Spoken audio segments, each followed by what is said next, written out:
नमस्कार, स्वागत है आपका। आप देख रहे हैं हल्ला बोल, आपके साथ हूं मैं नेहा बाथम। कोरोना के संकट काल में आज बात देश की बिगड़ती अर्थव्यवस्था की करेंगे। आज बात लॉकडाउन की वजह से भारत के विकास दर में जो गिरावट का फोरकास्ट किया गया उसके बारे में भी चर्चा करेंगे। लेकिन इस बीच कोरोना के लगातार बढ़ते मामलों के लिए आईसीएमआर ने कुछ सुझाव दिए हैं, उन पर नजर डाल लेते हैं। सबसे पहले आईसीएमआर की माने तो 10% से ज्यादा संक्रमित जिलों में लॉकडाउन जरूरी है। आईसीएमआर 6 से 8 हफ्तों के लिए लॉकडाउन लगाने की सिफारिश कर रहा है। आईसीएमआर के मुताबिक सरकार को सलाह दी गई है कि देश के 718 जिलों में 3/4 जिलों में 10% से जहां ज्यादा संक्रमण है वहां लॉकडाउन लगाया जाए।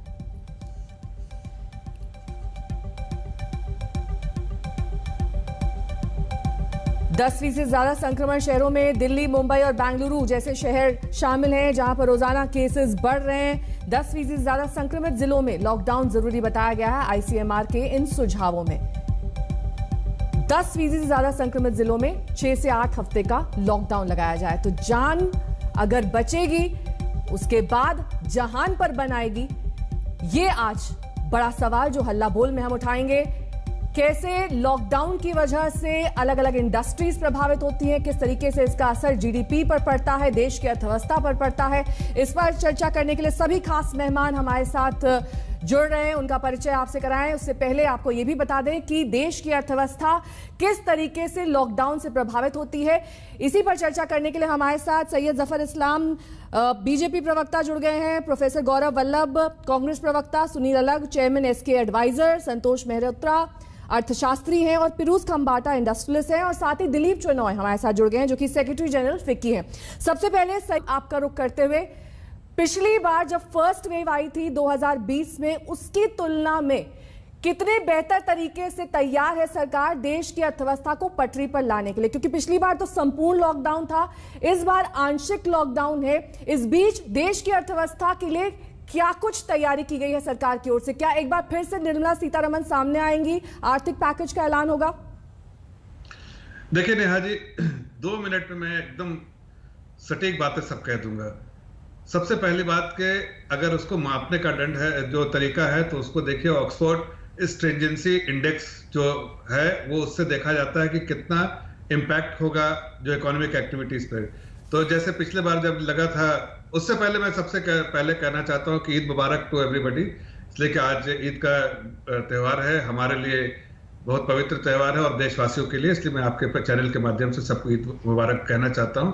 और फिर मैं वापस आता हूं, जो ऑक्सफोर्ड स्ट्रिंजेंसी इंडेक्स के बारे में बात कर रहे थे, तो उस वक्त 100 था, मतलब स्ट्रिंजेंसी इंडेक्स जो है वो 100 दिखा रहा था। वो अप्रैल मार्च में जो है, मई में वो 57 है, थोड़ा अब बढ़ गया, चूंकि कई स्टेट्स ने लॉकडाउन लगाए हैं। तो उससे समझ में आता है कि इकोनॉमिक एक्टिविटी जो है स्टेट वाइज जो है, कंप्लीट लॉकडाउन नहीं, स्टेट में अपने अपने हिसाब से लॉकडाउन कर रहे हैं, लेकिन उसका बहुत सीवियर इंपैक्ट जो है इकोनॉमी पे नहीं पड़ेगा।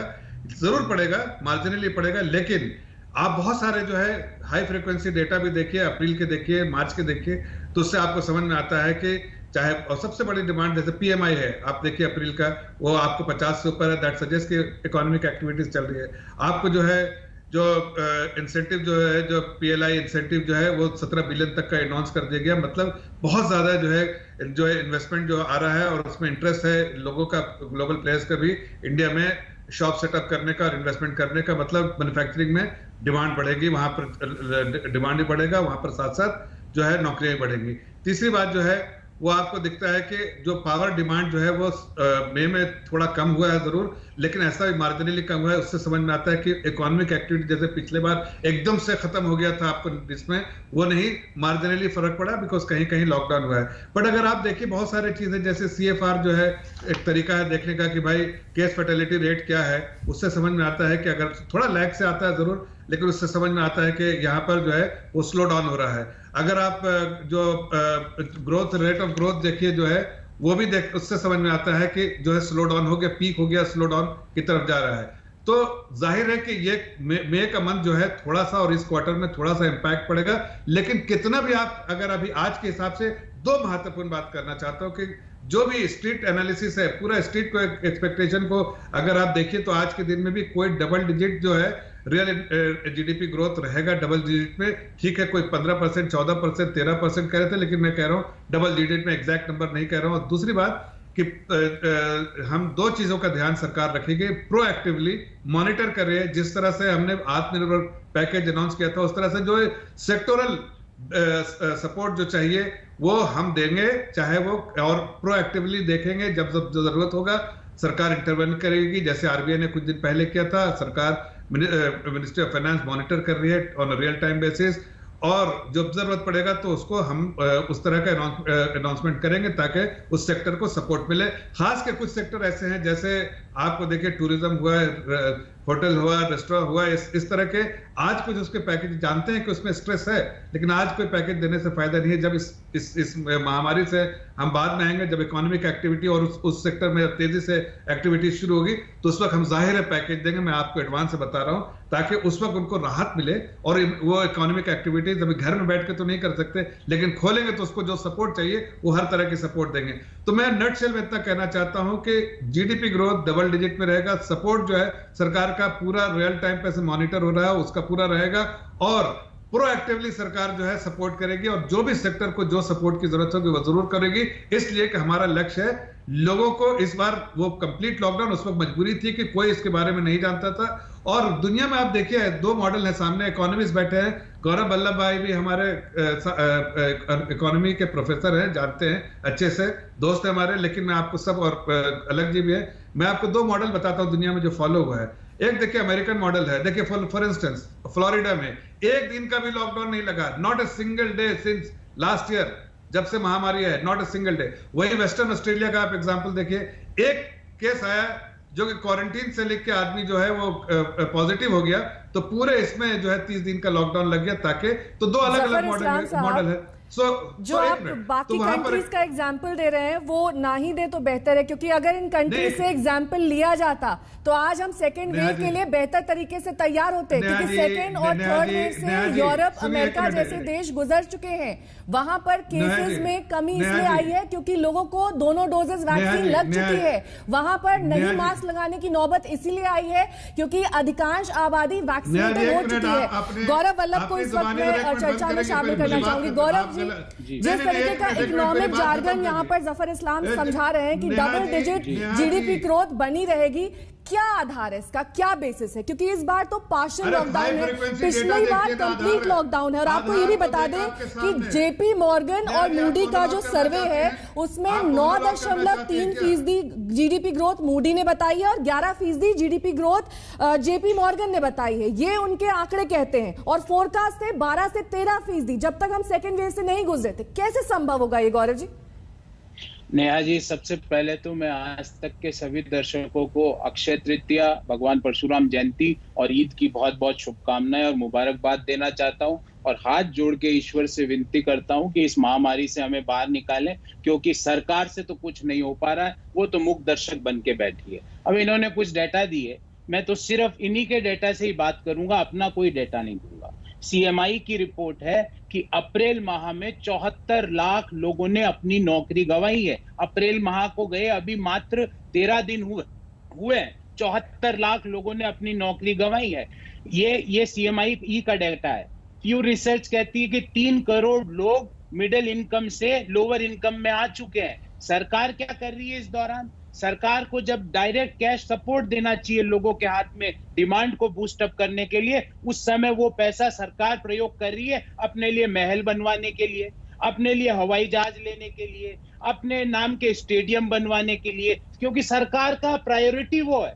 जब लोग कह रहे हैं मनरेगा में आज 60% डिमांड है, वो मात्र पूरी हो पा रही है, पर सरकार उस पैसे का उपयोग मोदी महल बनाने के लिए कर रही है। मुझे इस चीज का जवाब दो। अनएम्प्लॉयमेंट रेट अभी जो इस माह की जो 30 डेज मूविंग एवरेज है वो 8.7% पे पहुंच चुकी है। क्रेडिट ग्रोथ 5.3% पर है। ये मेरे को कह रहे हैं डबल डिजिट में हो जाएगी। कैसे हो जाएगी भाई? अगर इस अनएम्प्लॉयमेंट रेट में 72 लाख लोग एक महीने में अपनी नौकरी खो रहे हैं, 3 करोड़ लोग मिडिल इनकम से लोअर इनकम में जा रहे हैं, 15% पॉवर्टी में इंक्रीज हुआ है, रूरल पॉवर्टी में 20% अर्बन पॉवर्टी में हुआ। आप कह रहे हो डबल डिजिट में, डबल डिजिट में, तो इस समय सिर्फ पॉजिटिविटी रेट है देश में। और आपके पास पॉजिटिव रही है आप, मैं इसका जवाब देता हूं। जो पॉजिटिविटी रेट है ना जो कोरोना की, जिसमें आपके जो मंत्री लोग जो जफर इस्लाम जी, उनको अपनी बात पूरी करने दीजिए।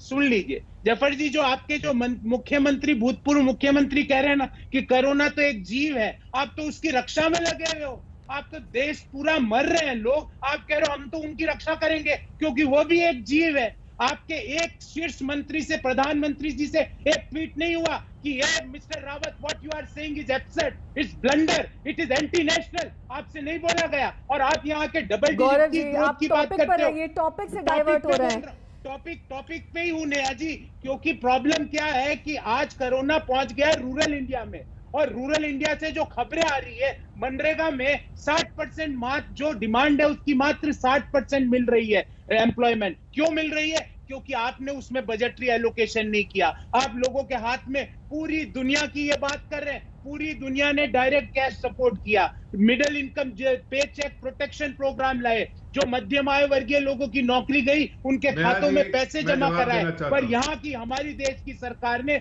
उस पैसे के लिए अपने लिए मोदी महल बनाया। ये अंतर है जफर साहब। जफर इस्लाम जी, मैं लौटूंगी आपके पास, लेकिन इस बीच अर्थशास्त्री संतोष मेहरोत्रा जी हमारे साथ जुड़े हुए हैं, क्योंकि आप बेहतर तरीके से अर्थव्यवस्था को समझते हैं। संतोष जी, जो पिछली बार स्थिति थी और जिस तरीके के ऐलान और अनाउंसमेंट्स किए गए वित्त मंत्री की ओर से, क्या वो काफी थे, या इस बार उसे भी सम्मिलित करके कुछ नए अनाउंसमेंट्स किए जाएंगे तो अर्थव्यवस्था डबल डिजिट तक पहुंच पाएगी या नहीं? क्योंकि सीएमआई का डेटा, जो कि डॉक्टर गौरव ही बता रहे थे कि 73.5 लाख बेरोजगार हैं, जिसमें 28.4 लाख सिर्फ रूरल एरिया से आते हैं। कैसे ये रोजगार पटरी पर लौटेगा? कैसे जो व्हीकल सेल्स डाउन हुई है वो पटरी पर लौटेगी? और साथ ही हर तरीके से कंजम्पशन डिक्लाइन ही होगा। जी बिल्कुल, आप वजह फरमा रही हैं और आपके सवाल बहुत सही है। मैं आपको याद दिला दूं कि बीजेपी के जितने प्रवक्ता होते हैं वो सारे हाल के हाई फ्रीक्वेंसी डेटा साइट करते हैं जो अगले महीने कहीं गायब हो जाते हैं। और जो एक बहुत बड़ा हाई फ्रीक्वेंसी डेटा है एम्प्लॉयमेंट वाला, जो गौरव वल्लभ जी ने बिल्कुल सही बताया, वो उसकी कभी चर्चा नहीं होती। पिछले साल भर से आज तक एक बार एम्प्लॉयमेंट की बात नहीं करते। तो आप कम से कम, मैडम बिल्कुल सही सवाल उठा रही है। दूसरी बात, इस्लाम साहब हमको बता रहे हैं कि केसेस स्लो डाउन हो रहे हैं। स्लो डाउन इसलिए हो रहे हैं जनाब आली कि आपने टेस्टिंग कम कर रखी है। हर स्टेट में हफ्ते भर पहले जो आंकड़े थे टेस्टिंग के, उनकी उस संख्या में कमी आई है। जब आप टेस्ट ही कम करेंगे तो संख्या तो आपको कम दिखेगी ही। तीसरी बात, जो अधिकतर जनता नहीं जानती क्योंकि लोग सिर्फ सरकारी डेटा पर निर्भर हैं, असलियत यह है कि एक्चुअल केस का नंबर जो सरकारी आंकड़ों से पता चलता है उससे 5 गुना है। 5 गुना, यानी कि अगर एक दिन 4 लाख केस आ रहे हैं तो उसका 5 गुना होने का मतलब कि असलियत में वो 20 लाख केस आ रहे हैं। तो स्थिति बहुत गंभीर है। अगर इतनी स्थिति गंभीर ना होती तो आईसीएमआर के बलराम भार्गव जी ये सुझाव ना दे रहे होते कि इसको आप पूरे देश को 6 और 8 हफ्ते की लॉकडाउन कर दो। पहले से बता रहे हैं।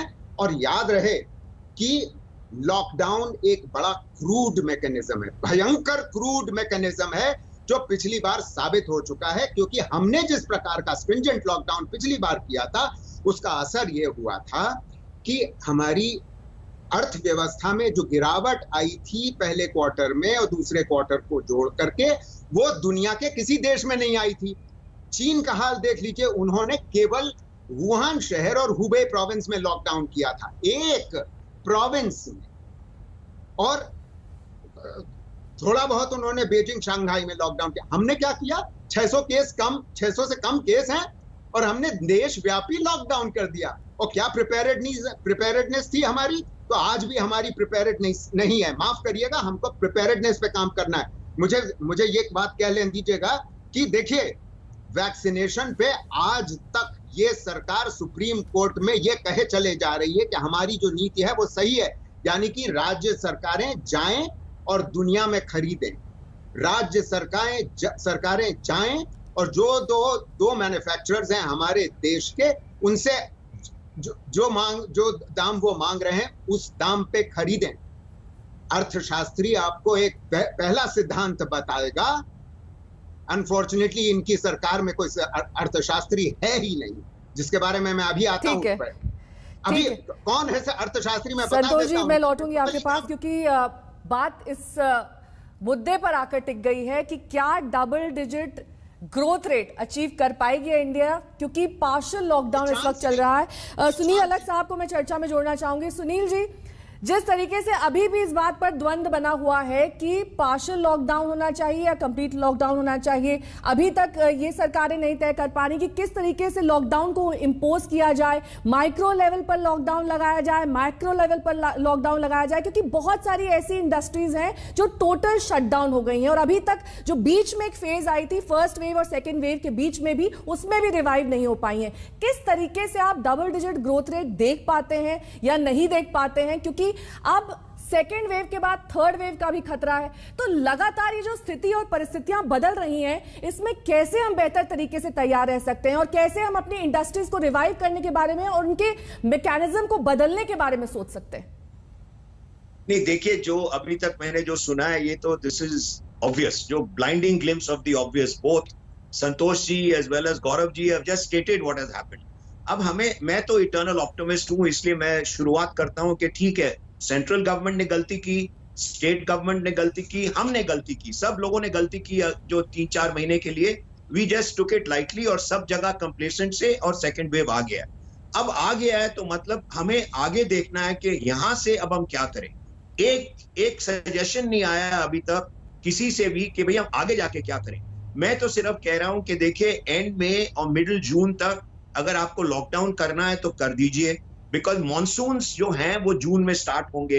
Agriculture will be required, agriculture will move forward, economy has lost के अप्रैल के महीने के बाद जो ग्रोथ मैंने देखी थी, मई और जून में जितने कंपनियां हैं सब फोरकास्ट कर रहे हैं कि हम डाउन जाएंगे। उसके बाद जुलाई के सबके होप हैं कि हम वापस रास्ते पे आ जाएंगे। ठीक है, अगर 12% पहले किया गया था तो मेरे ख्याल 10 और 9 के बीच में 100% अगर मई जून चला भी गया।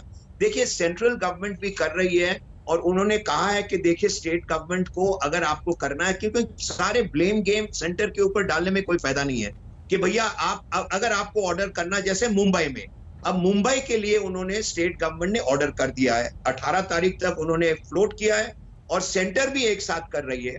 और देखिए, हमको डिसाइड करना है कि अब सबको वैक्सीनेशन देना है, that is the answer.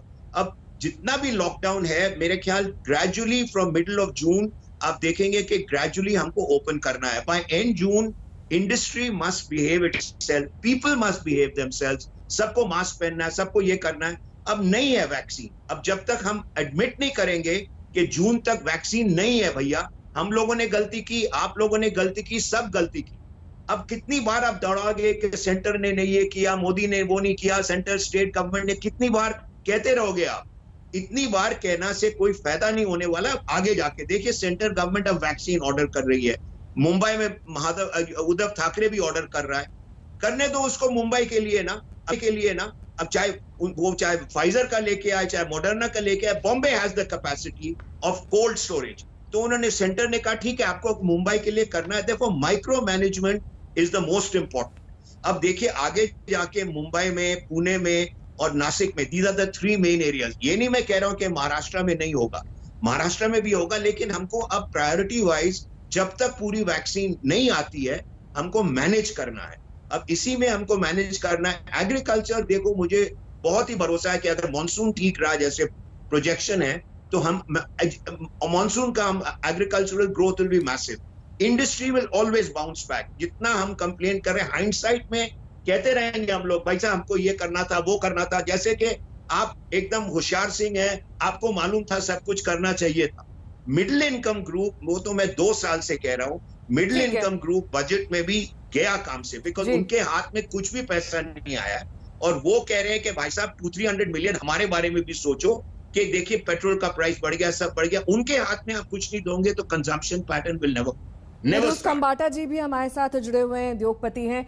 Piruz जी, क्या आप सुनील अलग की बात से सहमत है कि इंडस्ट्री बाउंस बैक करेगी और उन स्टेट्स पर ज्यादा असर पड़ सकता है जो कि एग्रीकल्चर इंटेंसिव है, क्योंकि वो मॉनसून डिपेंडेंट भी हैं और खासतौर पर अगर लॉकडाउन की स्थिति हो तो सप्लाईज एग्रीकल्चर की शहर तक पहुंचाने में मुश्किल आती है? आप उनकी इस बात से सहमत हैं? मैं सुनील जी की हमेशा हर बात पे सहमत होता हूँ कि वो जो कहते हैं बड़ा प्रैक्टिकल कहते हैं, पर मैं एक ये जो पूरा सुन रहा हूँ, मेरे 3 पॉइंट है, मैं तीनों पॉइंट रखना चाहूंगा। नंबर 1 जो पॉलिटिक्स है, वो तो मैं पॉलिटिशियन नहीं हूं, तो किसने क्या किया वो तो मैं नहीं जाऊंगा। और एक चीज भी पक्की है कि जो हमने इतना क्रेडिटेबल रीत से हैंडल किया है सबने मिलके, उसकी पूरे देश पे अब पूरे वर्ल्ड में लोगों ने हमको कॉन्ग्रेचुलेट किया। अलग चीज है कि ये सेकंड वेव बहुत ही क्या बोलते हैं ऐसा आया है कि हम कंट्रोल नहीं कर पा रहे। अभी उसमें जाना किसने क्या किया उसके बदले जो मेरे 3 सुझाव है, नंबर 1 लॉकडाउन के नॉट लॉकडाउन। मैं हमेशा मानूंगा कि लाइवलीहुड से ज्यादा लाइफ इंपॉर्टेंट है। लाइफ है तो लाइवलीहुड है, तो इसीलिए कोई भी आज बिजनेसमैन, मैं भी ये नहीं चाहूंगा कि आज मेरी फैक्ट्री चालू रहे और लोग मरे और मेरी ऑफिस चालू रहे लोग मरे, मैं कभी नहीं चाहूंगा ये। मैं कहता हूं अगर लोकल अथॉरिटी जो गवर्नमेंट की, पूरे इंडिया के लॉकडाउन को कोई लॉजिक नहीं है, जहाँ केस ज्यादा है वही होने चाहिए, तो कॉमन सेंस है।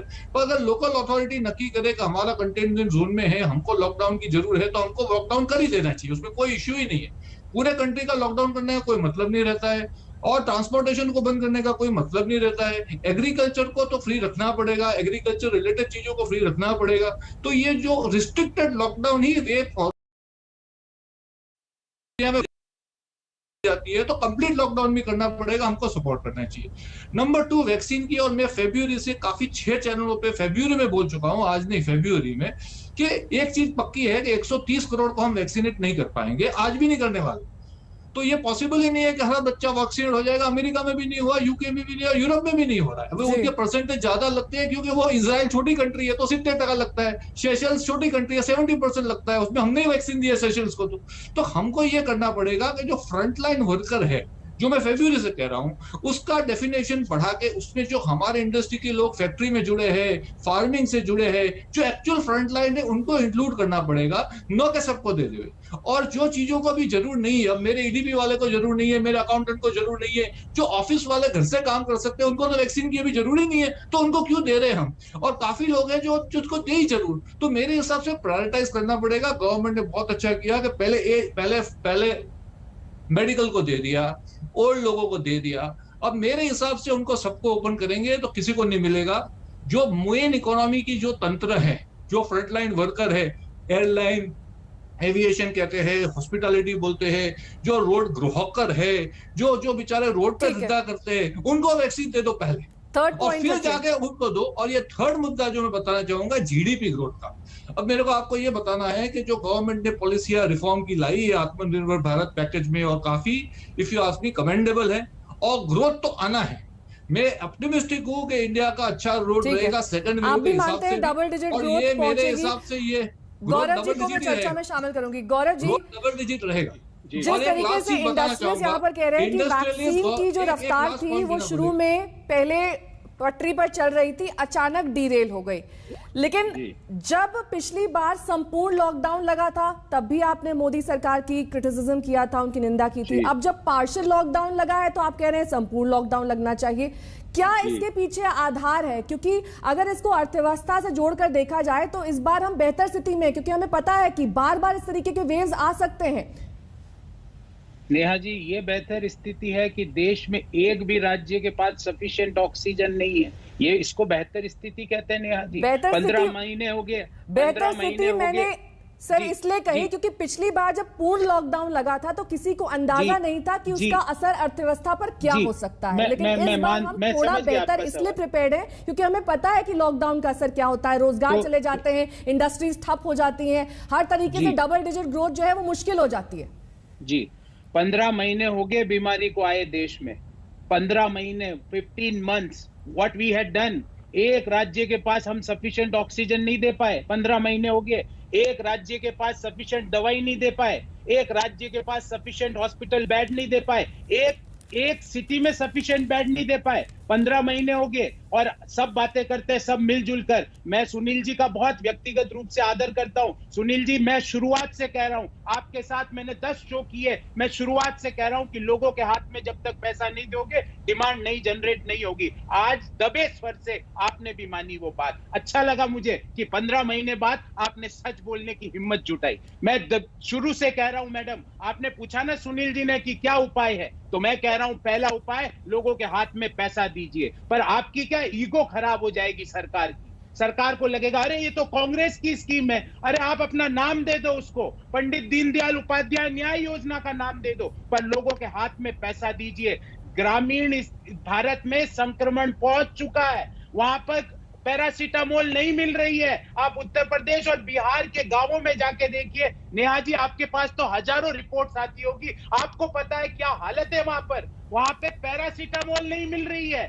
फॉरगेट अबाउट टेस्टिंग और ऑक्सीमीटर, पैरासीटामोल नहीं है बुखार की दवाई। बिहार के गांवों से लोग मेरे को फोन कर करके बोलते हैं, अब मैं अकेला या आप अकेले या हम जैसे हजारों लोग अकेले क्या करेंगे, और जो ज्यादा करेगा उसके यहाँ पुलिस भेज देते हो आप। ठीक है, पुलिस का डर दिखाते हो। गौरव जी, मुझे यहाँ पर माफी के साथ एक ब्रेक के लिए रुकना होगा। ब्रेक के बाद जब वापस लौटेंगे सैयद जफर इस्लाम से इसका जवाब लेंगे। छोटा सा ब्रेक। ब्रेक के बाद एक बार फिर आप सभी का स्वागत है। आज हल्ला बोल में हम चर्चा कर रहे हैं किस तरीके से सेकेंड वेव के बाद अब इकोनॉमिक रिकवरी यानी कि अर्थव्यवस्था को कैसे पटरी पर लाया जाएगा और कितना डेंट लगा है दरअसल अर्थव्यवस्था पर। सैयद जफर इस्लाम हमारे साथ लगातार जुड़े हुए हैं। जफर इस्लाम साहब, यहाँ पर गौरव जी ने आरोप लगाए कि सरकार बेहतर तरीके से तैयार नहीं थी, चाहे वो तैयारी सेकेंड वेव को लेकर हो या फिर मेडिकल इंफ्रास्ट्रक्चर और जरूरी सुविधाओं को लेकर हो, और चाहे वो फिर अर्थव्यवस्था के जो तमाम संकेत पिछली बार मिले थे उसे लेकर लेसन्स लर्न करने की उस तरीके की कोई तैयारी आपकी सरकार की ओर से नहीं। देखिए नेहा जी, मुझे विस्तार से जवाब देने दीजिए। सब लोगों ने, चाहे जो इकोनॉमिस्ट बैठे हैं, मल्होत्रा जी, हालांकि उन्होंने ज्यादा पॉलिटिकल बात की, इकोनॉमी की बात नहीं की, लेकिन फिर भी जो उन्होंने बात उठाया उसका जवाब देंगे। गौरव भाई बैठे हैं, उनका भी जवाब दूंगा, लेकिन मैं विस्तार से जवाब दूंगा। 4 मुद्दे जो उन्होंने उठाए लोगों ने, चाहे वो वैक्सीन के बारे में, जो प्रिपेयर्डनेस के बारे में, प्रिपेयर्डनेस से बात कर रहे थे उनके बारे में जवाब दे रहा हूं मल्होत्रा जी को, या मेडिसिन के बारे में जो बात उठाई गौरव जी ने उसके बारे में मैं जवाब देना चाहता हूं, या फिर जो आपने बात उठाई जो एम्प्लॉयमेंट के बारे में, सीएमआई डाटा, मैं एक एक करके जवाब देता हूं, बीच में इंटरप्शन नहीं चाहता हूं। सबसे पहले मैं आपको बताना चाहता हूं कि जो मल्होत्रा जी कहते हैं कि हम सीएमआई का डेटा नहीं देखते, हम अपने डेटा नहीं देखते, हाई फ्रीक्वेंसी डेटा जो है पुराना लेटेस्ट देखते हैं, पुराना नहीं देखते। अरे आप बैक टेस्टिंग करके देखिए, आप इकोनॉमिस्ट है, मैं इकोनॉमिस्ट की तरह बात कर रहा हूं, और इस तरह के भद्दा कमेंट मत कीजिए कि भारतीय जनता पार्टी में कोई इकोनॉमिस्ट नहीं है। अपने आप को इस तरह से जो आप पेश करने की कोशिश कर रहे हैं, वो सबसे पहले आपका ही जो है लोगों के नजरों में जो है आपका कद जो नीचा कर देता है। इस तरह की बात नहीं करनी चाहिए कि पूरे भारतीय जनता पार्टी में कोई इकोनॉमिस्ट नहीं है। दूसरी बात, आपको मैं एक बार नहीं आपके साथ 50 बार रहा हूं, आपके सारे अनुमान गलत कितनी बार हुए मैं देख सकता हूं, इसलिए मैं आपको बता सकता हूं कि आपने पिछले बार के आप बैक टेस्टिंग कीजिए, मैं आपको चैलेंज करता हूं बैक टेस्टिंग। मिस्टर जफर जी, पर्सनल कमेंट्स मत करिए। नहीं, मैं पर्सनल कमेंट कर रहा हूं इसलिए कि पार्टी के बारे में अब सब बातें करेंगे, कोई इस तरह की बातें गलत बात है। उनके कह सकते हैं कि वो नहीं अग्री कर सकते हैं, उनका व्यू पॉइंट हो सकता है, लेकिन कहना चाहिए तो आप भी अग्री और डिसएग्री कर सकते हैं। आप क्यों पर्सनल कमेंट्स में उलझ रहे हैं? आप सिर्फ अपनी बात रखिए, पॉइंट्स रखिए, फैक्ट्स रखिए। हाँ, तो फैक्ट्स रख रहा हूं मैं, राज्य वैसे फैक्ट्स रख रहा हूं कि मैंने हाई फ्रीक्वेंसी डेटा के बारे में कहा, तो मैंने आप कहा कि आप पिछले बैक टेस्टिंग कीजिए, 5 से उठा मार्च से देखिए और देखिए कि ग्रोथ है कि नहीं, पॉजिटिव ग्रोथ है कि नहीं, ऑल हाई फ्रीक्वेंसी डेटा। और अगर इंपैक्ट कुछ है तो मार्च और उसका पार्टली अप्रैल में और मई में जो है थोड़ा सा बैग है, बिकॉज लॉकडाउन किसी स्टेट से लगा है। मैंने ये भी कहा कि सप्लाई चेन डिसरप्शन नहीं हुआ है, इकोनॉमिक एक्टिविटी मैन्युफैक्चरिंग जो है वो इस बार डिसरप्शन नहीं हुआ, इसलिए कि सरकार ने फुल लॉकडाउन कहीं नहीं लगाया जिस तरह का, इसलिए कि उस वक्त दूसरी हालत थी। आज मुझे मालूम है किस चीज से हम लड़ रहे हैं, इसलिए हमने नहीं लगाया। और आप सीएमआई के डेटा के बारे में बोलते हैं, अनएम्प्लॉयमेंट रेट के बारे में, तो आप बताइए वही सीएमआई डेटा को मैं बोलता हूं कि आप पुरानी देखिए उठा के, कि सीएमआई डेटा ने कहा था कि जो अप्रैल मंथ में 2020 में किस तरह से 26% -26% अनएम्प्लॉयमेंट रेट था, वो फिर नीचे होके पहले जो प्री कोविड लेवल से बेहतर हो गया था। आज ठीक है, थोड़ा लॉकडाउन होगा तो उसका इंपैक्ट पड़ेगा, मैं मानता हूं थोड़ा बहुत इंपैक्ट पड़ेगा, लेकिन सरकार की नजरें हैं और वो चाहे जो भी सपोर्ट देना हो, जैसे हमने अभी सपोर्ट दिया राशन 80 करोड़ परिवार को देने का, राशन की कोशिश की जो हमने किया, भी सरकार ने देने की बात की, वो हम 2 महीने तक देंगे राशन, ताकि गरीब आदमी को कोई तकलीफ नहीं। और साथ में जो लेबर फोर्स है, कभी आप देख रहे हैं कि लेबर फोर्स कोई डिसरप्शन हो रहा है? सब अपने काम में लगे हैं, कंस्ट्रक्शन वर्क नहीं रुका है, रोड उसी तरह से बन रहा है, हर तरह की एक्टिविटीज चालू है, हर स्टेट पे चालू है। इसलिए उसका जो है इम्पैक्ट इकोनॉमी पे उतना सीवियर नहीं पड़ेगा जैसा पहले पड़ा था। इसीलिए मैंने कहा कि अगर आप ऑक्सफोर्ड जो है उसका जो इंडेक्स जो देखिए, उस इंडेक्स से पता चलता है कि सीवियरिटी उतनी नहीं है इकोनॉमिक एक्टिविटी में। दूसरी बात कह रहे हैं कि आप कह रहे हैं हम प्रिपेयर्डनेस, वैक्सीन जो मैं बताना चाहता हूं कि वैक्सीन जो हमने जो अपने आप तैयारी की है, बाई अक्टूबर हम पूरे देश के हर नागरिक को इस स्थिति में होंगे कि वैक्सीन आप पूरे को दे चुके होंगे और उसके बाद भी आपके पास सरप्लस होगा। इस साल के अंदर में हम तो 310 करोड़ वैक्सीन हम बना पाएंगे। इतनी आप प्रिपेयर्डनेस हमने की है। कल तक ये आपको पब्लिक पे हो जाएगा, सारी रिपोर्ट आपको आ जाएगी कि किस किस, चाहे वो जायडस कैडिला हो, चाहे बायोई हो, चाहे जिनेवा हो, चाहे बीबीआई हो, चाहे स्पुतनिक हो, चाहे कोविशील्ड हो, चाहे कोवैक्सीन हो, वो सब चीज आपके सामने आ जाएगा। कितना हमने प्रोडक्शन किया, कैपेसिटी बिल्डअप किया और सब इंडिजिनसली हो रहा है, किस तरह से क्या है ये आपको आ जाएगा। हाँ, एक आध कंपनियां जो है वो जो बार बार हम पर तोहमत लगाते हैं, उनके कंडीशन थे जो कि कोई भी देश नहीं मानता के कंडीशन, जिस तरह के कंडीशन वो लगा रहे थे, हमने वो चाहे मॉडर्ना हो, एक आध कंपनी को हम लोगों ने माना नहीं उनके कंडीशन पे, इसलिए कि वो कंडीशन गलत लगा रहे थे। अब बात करते हैं मेडिसिन के, तो मैं ये बताना चाहता हूं वैक्सीनेशन के बाद कोई खतरा नहीं रहेगा, डबल डोज वैक्सीन रहेगा, यहां से एक्सपोर्ट करने के स्थिति में होंगे, लेकिन कोई वैक्सीन की कमी नहीं होगी। तीसरी बात मैं बताना चाहता हूं और अभी बता सकता हूं कि day by day, month by month, week by week कितना सप्लाई, कितना प्रोडक्शन होगा, उसकी मैं पूरी कैपेसिटी बता सकता हूं। तीसरी बात मैं बताना चाहता हूं कि अभी हमारे भाई वल्लभ भाई कह रहे थे, तो मैं आपको जो प्रोटोकॉल ड्रग्स है कोविड के लिए, मैं उसके नाम पढ़ देता हूं। मैं डॉक्टर नहीं, लेकिन मैं नाम इसके लिख के रखा है। देखिए, इसके 8 दवाएं हैं, रेमडेसिविर, हाइड्रोक्सी क्लोरोक्विन और इनॉक्सोपैरिन, मिथाइल प्रेडिनिसोल, डेक्सामेथासोन। सर, आप डिटेल में क्यों जा रहे हैं? ये इतने सारे, देखिए, सबको पता है कौन सी मेडिसिन चाहिए होती है। आपने कहा कि अब हम वैक्सीन के लिहाज से बेटर तरीके से प्रिपेयर्ड रहेंगे, लेकिन क्या आपने वैक्सीन सेंटर्स के बाहर नो वैक्सीन के बोर्ड्स देखे हैं? लंबी कतारें देखी हैं आपने? आप ये मानेंगे कि कहीं ना कहीं आप ये मानेंगे कहीं ना कहीं गैप है डिमांड और सप्लाई में? क्यों नहीं मानेंगे आप ये बात? अरे सुन तो लीजिए नेहा जी, पहले आप अगर पहली बात बीच में इंटरप्ट करके आप ना, तो मेरा भी फ्लो तोड़ रही है और आपका भी पब्लिक भी सुनने में प्रिपेयर्ड रहेंगे। ये बेटर तरीके से प्रिपेयर्ड रहने का वक्त है जब वहां पर ऑलरेडी नो वैक्सीन के बोर्ड्स लगे हैं। ये पहले क्यों नहीं किया गया? आपको पता नहीं देश की जनसंख्या कितनी है? क्यों रिपीट कर रहे हैं आप? क्यों रिपीट कर रहे हैं बार-बार एक ही क्वेश्चन को? ठीक है, आप अपने पॉइंट रखिए। मैं कह रहा हूं जो आपके सवाल, उसको पहले मेडिसिन के बारे में खत्म कर लेता हूं। ये सारी मेडिसिन जो प्रोटोकॉल की मेडिसिन 8 है, वो उसमें 2-3 ऐसी मेडिसिन थी मैडम कि जिसकी जरूरत रोज नहीं पड़ती थी, लोगों के पास कैपेसिटी थी लेकिन प्रोडक्शन नहीं करते थे, इसलिए कोई जरूरत ही नहीं। डिमांड नहीं तो कहां से होगा? लेकिन उसकी डिमांड को चाहे दुनिया के कहीं कोने में हो, इस सरकार ने उस कंट्री से अपनी प्लेन भेज के मंगवाया है। अरे सर, मेडिसिन अलग चीज है, वैक्सीन अलग चीज है, आप दोनों की तुलना कैसे कर सकते हैं? गौरव जी, नेहा जी, या तो आप डिबेट सुन नहीं रही, आप एंकर मैं बिल्कुल सुन रही हूँ आपकी बात।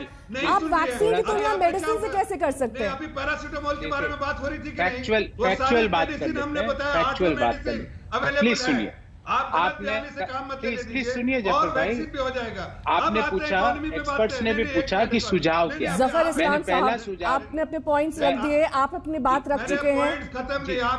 ठीक है, ठीक है, बाकी बची हुई बात करिए। ठीक है, कहिए। मैं सिर्फ इतना कह रहा हूँ कि आप दुनिया के हर जो इकोनॉमिस्ट है, सो कॉल्ड इकोनॉमिस्ट नहीं, द इकोनॉमिस्ट के जो आप अपने आप को सेल्फ डिक्लेयर रहे कि हमसे अच्छा कोई इकोनॉमिस्ट नहीं, जिनकी क्रेडिबल जो है मेहरोत्रा जी से बेहतर है। फिर आप पर्सनल कमेंट्स कर रहे हैं सर? पर्सनल कमेंट नहीं कर रहे, जिसके बिल्कुल कर रहे हैं, जो पूरे जिसको माना जाता है दुनिया में, उनकी जाके रिपोर्ट पढ़िए। आप अपने पॉइंट्स रखिए सर। आपके पास क्या तर्क है कि हमारी अर्थव्यवस्था अब एक बेहतर तरीके से आगे बढ़ेगी जब हम लॉकडाउन से पूरी तरीके से बाहर आ जाएंगे? इसका जवाब दीजिए। जून, देखिए मैं कह रहा हूं बहुत संजीदगी से कि हम वैक्सीनेशन भी करेंगे, हम जो सपोर्ट चाहिए इंडस्ट्री को, वो सेक्टोरल सपोर्ट वो भी देंगे, और साथ साथ में जो हम ये भी करेंगे कि जिस तरह की सरकार से जरूरत पड़ती है लोगों को वैक्सीन और मेडिसिन की जो है जरूरत तो है वो हमने पूरी की है, कोई कमी नहीं है। इस बात और जून के बाद आपके जो यहाँ पर जफर इस्लाम साहब कह रहे हैं हम ये करेंगे, हम वो करेंगे, हम इस तरीके से मेडिसिन की जो खपत है उसको ध्यान में रखते हुए अब प्रोडक्शन बढ़ाएंगे, वैक्सीन सबको मुहैया हो पाएंगी, ये जो एक तरीके का यहाँ पर जिसे कहते हैं आप एक ऐसी स्थिति में इस वक्त है और देश भी है और तस्वीरें भी लगातार सभी देखते हैं देश भर में कि कैसे लंबी कतारों से लोग रूबरू हो रहे हैं, नो वैक्सीन बोर्ड्स देखे जा रहे हैं। ये सपना सा लगता है कि सब कुछ मिल जाएगा, 130 करोड़ की आबादी वैक्सीनेट भी हो जाएगी और उसके बाद डबल डोज के बाद हम अमेरिका की तरह नो मास्क की स्टेज पे भी पहुंच जाएंगे। नेहा जी, आज 6 महीने से ज्यादा हो गया वैक्सीन को इजाद हुए। जब पूरे दुनिया के देश वैक्सीन को बुक कर रहे थे तब हम कह रहे थे 9 बजे 9 थाली बजाओ, 9 दीपक लगाओ, 10 बजे 10 ताली बजाओ, 10 थाली बजाओ। We were doing all those things when the entire world was booking vaccines. We were doing this. फिर जब वैक्सीन हमारे देश ने इजाद करी तो हम हमारे पड़ोसियों को दे रहे हैं। हमारे देश में हमारे लोग मर रहे हैं, उनको वैक्सीन नहीं लग रही है, हमारे पड़ोसियों को भिजवा रहे हैं। फिर अभी एक्सपर्ट्स ने कहा कि भाई तरीका क्या है इकोनॉमी को संभालने का। मैंने कहा कि आप लोगों के हाथ में पैसा डालिए, जब तक नई डिमांड नहीं बनेगी तब तक इकोनॉमी का साइकिल रोटेट नहीं कर पाएगा। पर कोई सुनने वाला नहीं है क्योंकि मस्त हो रहे लोग तो अपने महल बनवाने में व्यस्त हो रहे हैं, इसलिए उनको कहां समय। फिर मैंने दूसरा सुझाव दिया कि मनरेगा का बजट, क्योंकि पिछली बार भी मनरेगा ने बचाया था, पिछले साल भी, क्योंकि जिस तरह से माइग्रेशन हुआ था 1,11,000 करोड़ का रिवाइज्ड एस्टीमेट था और इस बजट में उसको लगभग 65,000 करोड़ कर दिया। क्यों भाई, क्यों मनरेगा का बजट कटौती की? आपको मोदी महल बनवाना था इसलिए। तीसरा सुझाव सुनिए, तीसरा सुझाव सुनिए, वैक्सीन है या जरूरी मेडिकल की दवाइयां हैं उस पे जीएसटी कम करिए, उसको एग्जम्प्ट करिए, आपदा में अवसर बना बना के लोगों को मत लूटिए। गौरव जी, जीएसटी तो ऑल टाइम रिकॉर्ड टच कर चुका है, जीएसटी कलेक्शन तो इस बार ऑल टाइम हाई पर है। मैं यही तो कह रहा हूं मैम, जब ऑल टाइम हाई है तो वैक्सीन पर जीएसटी क्यों, रेमडेसिविर पे जीएसटी क्यों, ऑक्सीजन कंसंट्रेटर पे जीएसटी क्यों, सैनिटाइजर पे जीएसटी क्यों, पीपीई किट पर जीएसटी क्यों, एम्बुलेंस पर 28% जीएसटी क्यों? उसका जवाब दिलाइए, जवाब दीजिए पे लाइए। चौथी बात, एसेंशियल्स पर, मेडिकल सप्लाईज पर जीएसटी क्यों नहीं हटाया जाता है? देखिए, सरकार के पास जो भी सुझाव आते हैं जीएसटी काउंसिल में, उसमें इनके भी रिप्रेजेंटेटिव होते हैं, हमारे स्टेट के भी जो हमसे मैनेज होते हैं, स्टेट जो हमारी सरकारें हैं वहां पर उनके भी सुझाव आते हैं। हर सुझाव का वहां पर जो है उसको जो है उसका एग्जामिन किया जाता है और जो बेहतर होता है वो उसको वहां लिया जाता है। देश हित में, स्टेट के हित में जो बेहतर होता है डिसीजन लिया जाता है। हम इस पक्ष में है कि जो भी जिससे भी आम जनता को राहत मिलेगी उसको हम करेंगे। लेकिन मैं आपको बात बताना चाहता हूं, जब एक तरफ से आप कहते हैं इकोनॉमी जो है इन बैड शेप, एक तरफ से आपको जीएसटी कलेक्शन क्या बताता है? जीएसटी कलेक्शन कि there is a economic activity, और इकोनॉमिक एक्टिविटी है तभी आपका जीएसटी कलेक्शन हो रहा है, प्रोडक्शन हो रहा है, बिजनेस हो रहा है, तभी जीएसटी कलेक्शन हो रहा है। और इस तरह सरकार के भी हाथ जो है जैसे बन जाते हैं, अगर रेवेन्यू कम हो तो वो रेवेन्यू है तो सरकार ज्यादा से ज्यादा जो भी है जो स्टिमुलस पैकेज अगर देती है, सेक्टोरल स्टिमुलस पहले पैकेज, या फिर आम नागरिक के लिए जो कुछ करती है या मिडिल क्लास के लिए, उसके पास वो साधन रहेंगे जो कर पाएंगे। आज मैं सिर्फ इतना पूछना चाहता हूं कि ये कहते हैं कि इन हाई फ्रीक्वेंसी डेटा जो है वो क्या दर्शाते हैं? हाई फ्रीक्वेंसी डेटा ही तो सब कुछ दर्शाते हैं सर, कि आपको अगर जो हलचल जो मच रही है इकोनॉमी में, जिस तरह से इकोनॉमिक एक्टिविटी बढ़ी है वो दिखता है। अब जब ये कह रहे हैं कि हमने कम कर दिया जो मनरेगा का पैसा कम कर दिया, हमने मनरेगा का ऑल टाइम हाई पर होना क्या सिर्फ इकोनॉमिक एक्टिविटी को दर्शाता है? क्योंकि जहां तक मेरी समझ कहती है इसमें ऑनलाइन ट्रांजैक्शंस भी शामिल होते हैं, इसमें वो पेमेंट्स भी शामिल होते हैं जो हम आजकल ई बिल के जरिए करते हैं, तमाम पेमेंट्स इसमें शामिल होते हैं। ये सीधा आप इकोनॉमिक एक्टिविटी से तो नहीं जोड़ सकते? नहीं, देखिए इकोनॉमिक एक्टिविटी से आप जोड़ सकते हैं, ऐसा नहीं है। पॉइंट ये है कि मार्च तक तो इकोनॉमिक एक्टिविटी ऊंची और जा ही रही थी, उसमें कोई दो राय नहीं है। सवाल ये है कि मैं 3 सवाल हेल्थ से रिलेटेड पूछना चाहता हूं और हेल्थ बजट से रिलेटेड पूछना चाहता हूं, क्योंकि lives and livelihoods are connected. तो इसमें आपको सुझाव भी मिलेंगे अगर आप ध्यान से सुने। तो पहला सवाल है वैक्सीनेशन पे, वैक्सीन्स पे। क्या ये सरकार कंपल्सरी लाइसेंसिंग करने के लिए तैयार है? पहला सवाल, क्यों नहीं करने को लिए तैयार है? अगर एक पहली दूसरी बात, वैक्सीनेशन के मामले में सरकार ने जो नीति अपनाई है विकेंद्रीकरण की, साल भर से तो बड़ा केंद्रीकरण चल रहा था, अब एकदम से विकेंद्रीकरण कर दिया। You wise this application of responsibility. यहाँ पर मुझे आपको रोकना पड़ेगा संतोष जी, आप अपनी बात कंप्लीट करिएगा। एक्चुअली से ब्रेक ले यहाँ पर रुकेंगे, हल्ला बोल में फौरन होंगे हाजिर, देखते रहिए आज तक। और इस वक्त हल्ला बोल में चर्चा के लिए हमारे साथ जुड़ गए हैं दिलीप चनोय, जो कि सेक्रेटरी जनरल है फिक्की के। दिलीप साहब, आपसे मेरा ये सवाल कि जिस तरीके से अर्थव्यवस्था पटरी से धीरे धीरे फिसलती जा रही है, सेकेंड वेव में खास तौर पर, आप क्या सजेस्ट करेंगे? किस तरीके के संकेत मिल रहे हैं? क्या डबल डिजिट ग्रोथ पॉसिबल है? अगर आप देखेंगे तो पहले जो मोडीज का जो प्रेडिक्शन था वो करीब 12% था, उन्होंने घटा के उनको 9.4 के आसपास इशू किया है। क्योंकि ये जो अप्रैल के मध्य से अभी तक कई स्टेट्स में एक्चुअली ऑल ओवर इंडिया एक लॉकडाउन के करीब हुआ था, लेकिन इस लॉकडाउन और पिछले साल के लॉकडाउन में एक बहुत बड़ा अंतर है। पिछले जब लॉकडाउन हुआ था तो काफी जो छोटी कंपनियां थी, मीडियम कंपनियां थी, लार्ज कंपनीज थी, उनको लॉकडाउन में काम करने का तजुर्बा नहीं था, तरीका नहीं आता था। और अगर आप देखें तो पिछले साल इन कंपनियों में काफी एक्सपीरियंस हो गया है और वो अपना इकोनॉमी एक्टिविटी उसको जारी रख सकते हैं।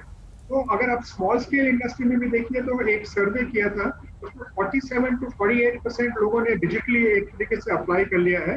तो कई सेक्टर्स जैसे हैं उन्होंने ये डिजिटल ट्रांसफॉर्मेशन हो गया है, कॉन्टैक्टलेस डिलीवरी हो रहा है, कॉन्टैक्टलेस पेमेंट हो रहा है। तो ये जो छोटी छोटी चीजें जो ग्राउंड पे बदलाव आई है, ये एक तरीके बदलाव आए हैं और बदलाव से कई सारे संकेत भी मिल रहे हैं जिससे लोगों ने काफी कुछ सीखा है। हल्ला बोल में मेरे साथ अभी के लिए बस इतना ही, देखते रहिए आज तक।